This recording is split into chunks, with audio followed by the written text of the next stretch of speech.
মদনপুর চারা বটতলা। তারিখটা ছিল 29শে নভেম্বর 2024। দিনটা ছিল শুক্রবার।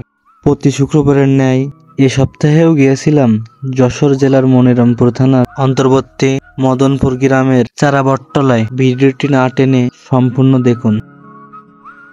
ওই যে আমাদের ড্রোন ফ্লাই করছেন, কলেজে গেছি কদিন ব্যস্ত পাখি তাগিরও খাতি মানে পাখিরা মানুষ চেনে।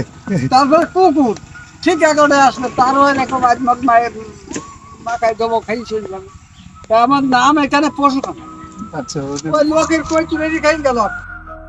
এ যুগে পশু পাখি যত্ন নেওয়া, দেখাশোনা করার লোক খুবই কম। চাচা অনেক ভালো মানসিকতার লোক। এই চাচার বানানো ঝালমুড়ি অনেক সুস্বাদু। ছোটবেলায় দেখেছি বিভিন্ন ধরনের অতিথি পাখি, সে পাখিগুলো আজ আমার এলাকায় দেখা যায় না, কারণ অতিরিক্ত রেডিয়েশন ও গাছপালা কাটার কারণে এগুলো সব হারিয়ে গিয়েছে।